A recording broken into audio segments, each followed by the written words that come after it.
What's going on, everybody? This is EricRayweather back here, helping you take your game to the next level. And in today's video, I'm going to be showing you how to use your defender like a beast and get more interceptions in Madden 18. Now, if this is your first time checking out one of my videos and you want to improve your Madden game, go ahead and hit the subscribe button below.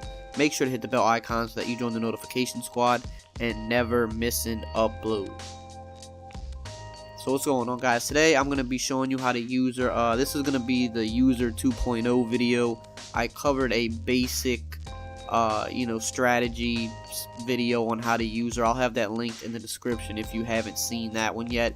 This one's going to be a little more advanced, and it's basically just going to focus on how to bait your opponent into throwing the pick right to you. So when you're a beginner user, you're typically going to want to just stick to using one route. You want to get good at taking one route away, and that's what I talked about in my previous video that's in the description.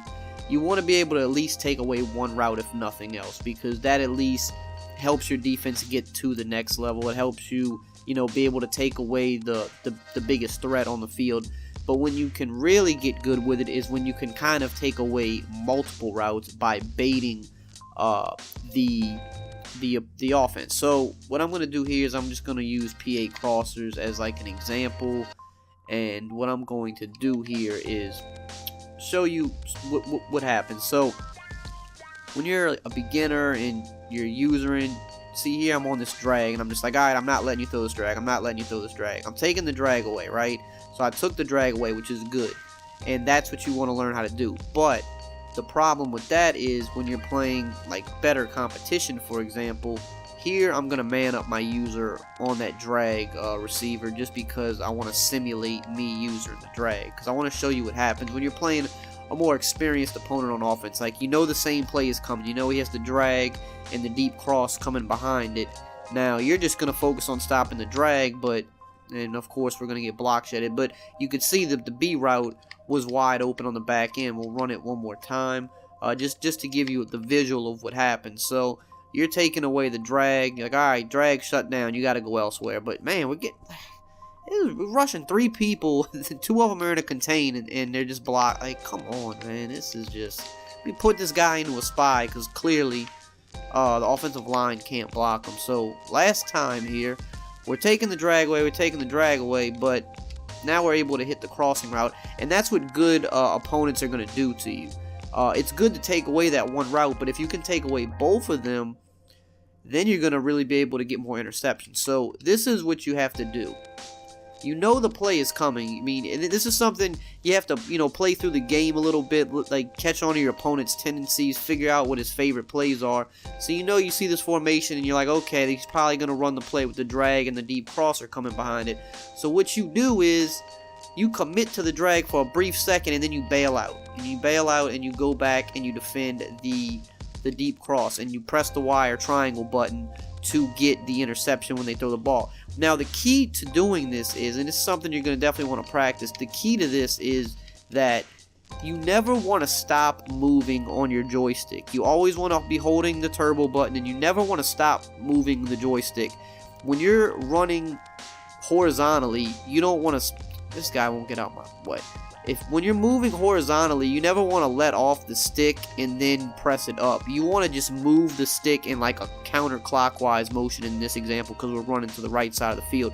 So you have the joystick to the right, and then you just want to turn it upfield. So I'm going to show you again. You're going to see I'm running. Now I just immediately turn it clockwise or counterclockwise upfield to go defend that route. And what happens when you do this is your opponent is going to be, he's going to see you commit to the drag immediately, and he's going to be like, alright, the cross is open. And it's just a timing thing. Like, the opponent sees you commit to something in their head, they already know, okay, the crossing route's open, I'm throwing it. But right when he has that thought, that's when you're bailing out, and he's already got his hand on the button.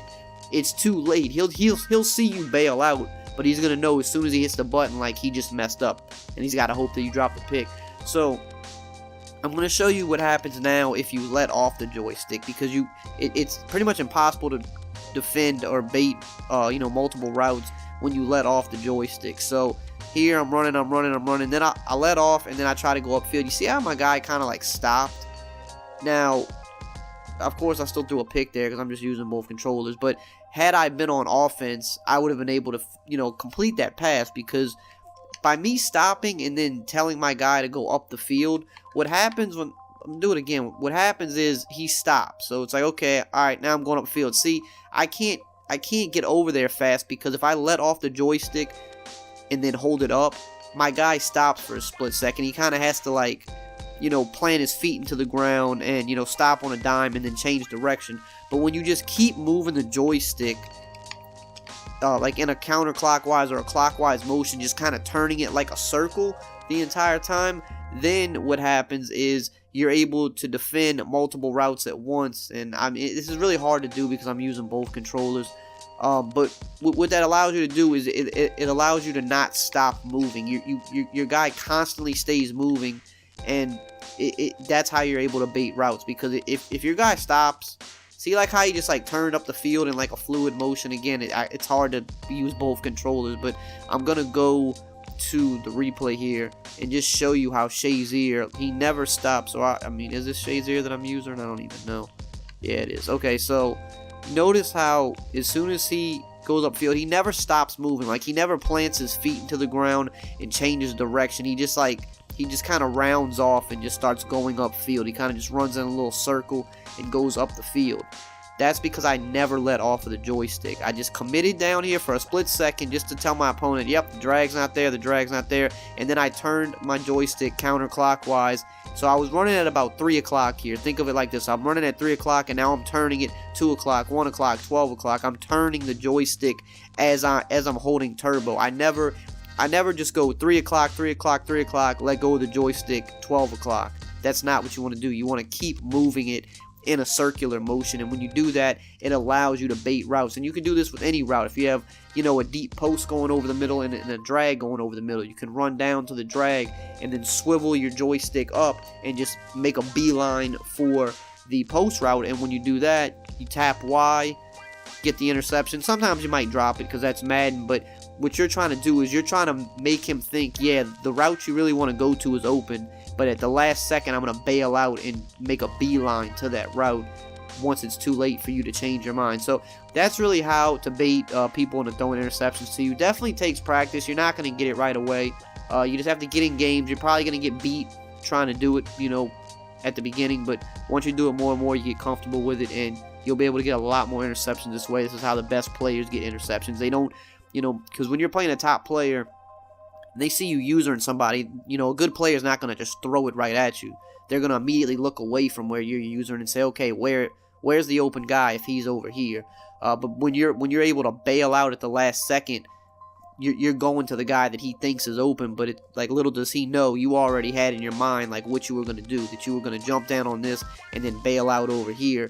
That's how you really trick people into throwing interceptions to you, whether they're the best players or whether they're beginners. They see something open, they think it's open, but if you already know where you're going, you know, ahead of time, you already know the route's going to be there, you just bail out at the last second, and, you know, you trick them into throwing you interceptions. So definitely hope this was helpful. If you guys did find it helpful, just drop a like, comment, subscribe, and I will see you guys next time.